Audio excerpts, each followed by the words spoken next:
Hey everyone, buckle up for a story that will take you on an emotional roller coaster. A tale of family, fortune, and the audacity of entitled parents. Get ready to dive into the drama of one person's life, where choosing personal success over family expectations leads to an unbelievable family standoff. I'm 39, successful, and am quite well off. My siblings, sadly, are not. My brother, 42, has 3 children. My sister, 35, also has 3, with 1 on the way. My youngest sister, 28, is married and pregnant, but she had nothing to do with the events of this post. We were all raised to believe that money doesn't matter, and all you need is a happy marriage and lots of kids to live a happy life. Being poor and having lots of kids was somehow glorified, maybe because that's the way our parents lived and wanted to convince themselves that they didn't fuck up. Fortunately for me, I didn't buy into that nonsense. I always knew I never wanted children. I focused on my career and on achieving success. Today, I have my own house, wonderful pets, and a loving boyfriend. My family, however, seems to think that there's something wrong with my lifestyle. My parents have often commented that my 5-bedroom house is empty without any kids running around. My siblings often tell me I'm selfish for not having kids and actually enjoying my life. However, their disdain for my selfish lifestyle doesn't stop them from begging for money. My brother and sister have called me and asked me to help pay their bills.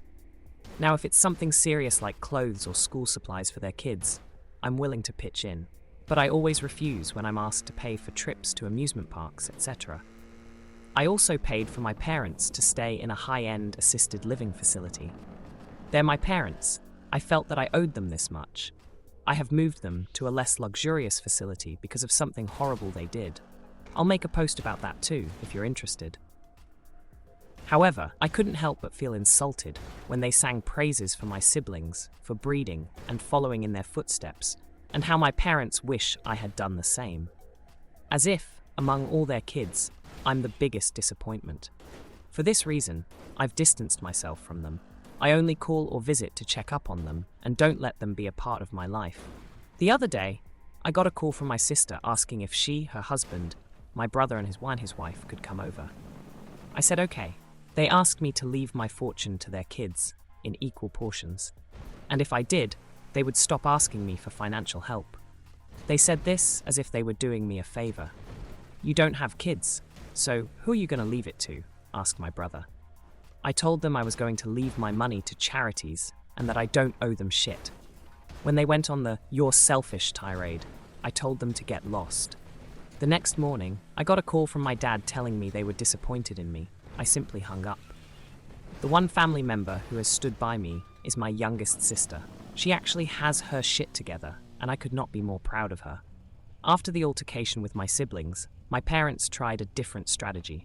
They tried to sweet-talk me, and suddenly their tune had changed from "you're so selfish" to "oh, we didn't mean it, let's talk." So, after they kept pestering me, have a word with them in person, I invited them over. Now, my parents know damn well that chocolate is bad for dogs, but my mom has tried to give them some on many occasions.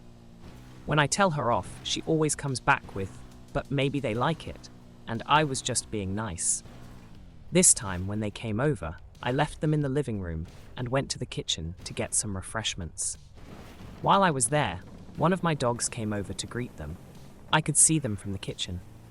My mom petted him for a while, then reached into her purse and pulled out a bar of chocolate. She broke off a piece and was about to give it to him when I stormed over and knocked it out of her hands. My parents looked shocked. I was enraged. Even after being told repeatedly that chocolate is bad for dogs, they just didn't get it. When I asked my mom what the hell she was doing, my dad actually started yelling at me and told me I was being rude. I told them either they were complete idiots or they were intentionally trying to hurt my dog. I told them I was sick of their BS and that they were on very thin ice with me. When they tried to argue back, I grabbed my dad by the arm and walked him out the door. My mom followed. This was less than a month ago, and a few days ago, they were moved to a much less cushy facility. They won't be mistreated. I would never allow that to happen. But all they'll have are nutritious meals, medical care, and a television, they'll have to share with the others. The nice, fully furnished mini apartment they had earlier, with all kinds of luxuries, will soon be a distant memory. If you enjoyed diving into this dramatic family tale and want to hear more about setting boundaries and standing up for oneself, be sure to hit that like button and subscribe for more content like this. Remember, live your life on your terms, and I'll see you in the next video, where we'll continue to explore riveting stories and life lessons.